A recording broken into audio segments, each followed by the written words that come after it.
Assalamualaikum warahmatullahi wabarakatuh.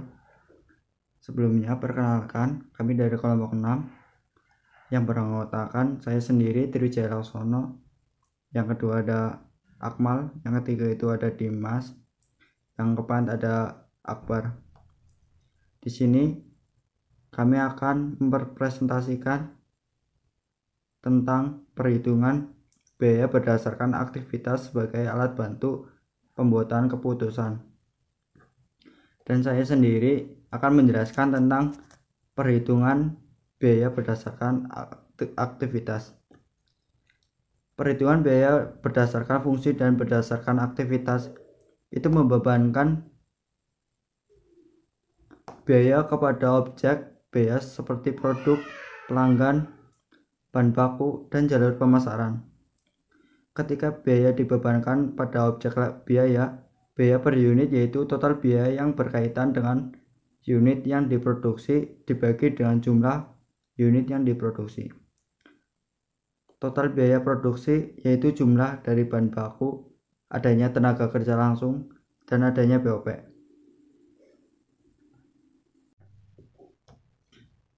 Dan selanjutnya saya akan menjelaskan tentang cara untuk mendapatkan informasi biaya per unit. Untuk mendapatkan informasi biaya per unit, diperlukan definisi biaya produk, pengukuran biaya, dan pembebanan biaya. Di sini ada dua sistem pengukuran biaya, yaitu yang pertama ada perhitungan biaya aktual dan yang kedua itu ada perhitungan biaya normal. Apa sih perhitungan biaya aktual itu? Biaya aktual itu adalah membebankan biaya aktual bahan baku langsung dan tenaga kerja langsung dan BOP. Dan yang kedua itu ada perhitungan biaya normal. Dan biaya normal itu sama seperti dengan perhitungan biaya aktual. Yang membedakan yaitu kalau biaya normal itu membebankan biaya aktual bahan baku dan tenaga kerja langsung, akan tetapi BOP itu dibebankan ke produk dengan menggunakan tarif perkiraan, seperti itu. Ya, saya akan melanjutkan presentasi berikutnya, cara untuk mendapatkan informasi biaya per unit.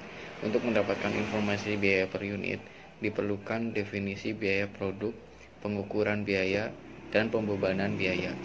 Ada dua sistem pengukuran biaya, yaitu yang pertama adalah perhitungan biaya aktual. Perhitungan biaya aktual adalah membebankan biaya aktual bahan baku langsung ke kerja langsung dan overhead ke produk.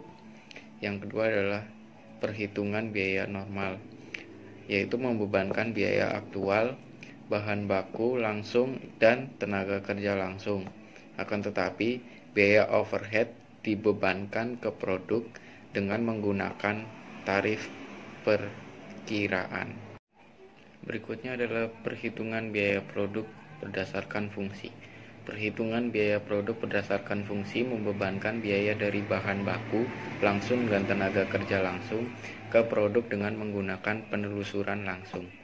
Sedangkan untuk membebankan biaya overhead ke produk menggunakan penggerak aktivitas tingkat unit adalah faktor yang menyebabkan perubahan dalam biaya dengan perubahan jumlah unit yang diproduksi.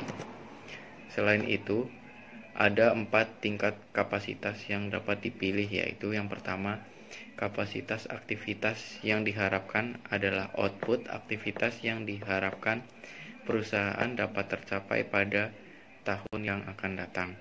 Yang kedua, kapasitas aktivitas normal adalah output aktivitas rata-rata yang perusahaan alami dalam jangka panjang atau volume normal dihitung lebih dari satu periode. Yang ketiga, kapasitas aktivitas teoritis adalah output aktivitas maksimum secara absolut yang dapat diselesaikan dengan bersama bahwa semua beroperasi secara sempurna. Yang keempat ada kapasitas aktivitas praktis adalah output mekanisme yang dapat diwujudkan jika semuanya berjalan dengan efisien. Ya, saya Muhammad Akmal Fauzan. Di sini saya akan melanjutkan materi tentang apa itu tarif keseluruhan pabrik. Ada 2 tahap untuk menghitung tarif overhead keseluruhan pabrik. Pertama, biaya overhead yang dianggarkan akan diakumulasikan menjadi satu kesatuan untuk keseluruhan pabrik. Kedua, biaya overhead dibebankan ke produk melalui cara mengkalikan tarif tersebut dengan jumlah total jam tenaga kerja langsung aktual yang digunakan masing-masing produk. Kemudian selanjutnya overhead yang dibebankan.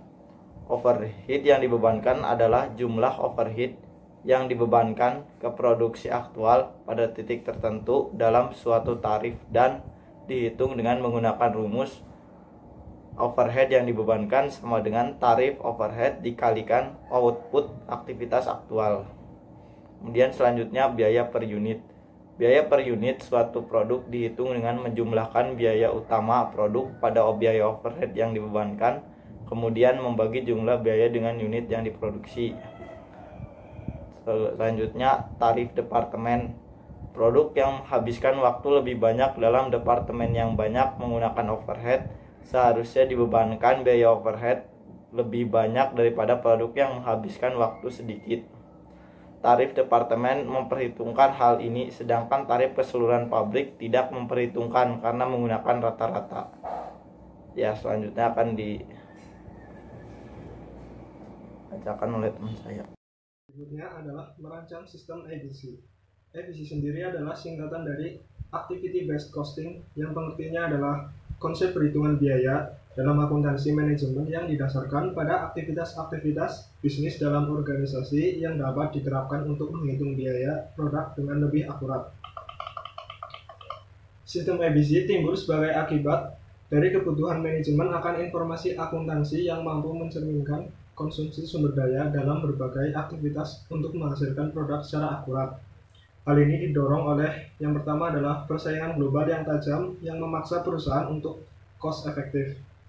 Yang kedua adalah advanced manufacturing technology yang menyebabkan proporsi biaya overhead pabrik dalam produk cost menjadi lebih tinggi dari primary cost. Dan yang terakhir adalah adanya strategi perusahaan yang menerapkan market driven strategi.